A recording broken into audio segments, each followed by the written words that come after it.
ఈరోజు ఈ ప్రభుత్వం ఒకటి ఆలోచిస్తున్నాం. 5 సంవత్సరాలుగా జరిగినటువంటి విధ్వంసాన్ని కవర్ చేయడానికి అన్ని విధాల ప్రయత్నం చేస్తున్నాం. 7 నెలల్లో ఊహించినటువంటి ప్రగతిని సాధించాం. అమరావతి 3 ముక్కలాటాడి అమరావతిని విధ్వంసం చేస్తే now Amaravati is on track. Finance mobilise చేశాం, వర్కులు పిలుస్తున్నాం, వర్కులు స్టార్ట్ అవుతున్నాయి. వీలైన తొందరలో అక్కడి నుంచి స్టార్ట్ అవుతుంది. ఇది one of the best centre గా తయారవుతుంది. అటు ఎడ్యుకేషన్ కావచ్చు, లేకుంటే హాస్పిటల్స్ కావచ్చు, లేకుంటే ఇన్ఫ్రాస్ట్రక్చర్ కావచ్చు, లేకపోతే ఏదైనా కానీ ఒక న్యూ సిటీగా తయారు చేస్తాం. ఇంకొక పక్కన పోలవరం 12,150 కోట్లు ఇచ్చారు, ట్రాక్ లో పెట్టాం.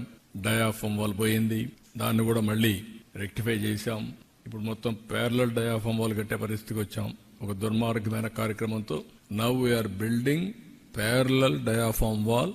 360 కోట్లతో 400 కోట్లతో చేసిన డయాఫామ్ వాల్ ఇప్పుడు 1000 కోట్లు అదనంగా పెట్టి చేసే పరిస్థితికి వచ్చాం. టైం 2 ఏళ్లు పోయింది. ఏదైనా ఒక టైం బౌండ్ ప్రోగ్రాం పెట్టుకున్నా 2000 డిసెంబర్ లోపల Polavaram will be completed. Diaphragm wall కూడా స్టార్ట్ చేశాం. ఇంకా అది ట్రాక్ మీద ఎక్కే పరిస్థితి తీసుకొచ్చాం. పెండింగ్ లో ఉండే రైల్వే జోన్ క్లియర్ చేశారు, ఫౌండేషన్ వేశారు, వర్క్ స్టార్ట్ అయింది. ఆల్మోస్ట్ ఆల్ కొలాప్స్ అయిపోయినటువంటి BIFR పోయినటువంటి స్టీల్ ప్లాంట్ ఆర్ ప్రైవేటైజేషన్ చేయాల్సిన స్టీల్ ప్లాంట్ 13,000 కోట్ల రూపాయలతో రివైవల్ ప్యాకేజ్ ఇచ్చారు. ఇది అసాధారణమైన విషయం.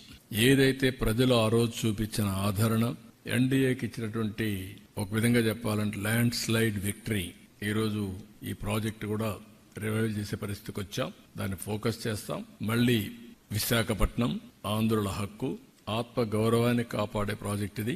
దీన్ని ఏం చేయాలో చేసి ముందుకు తీసుకెళ్తాం.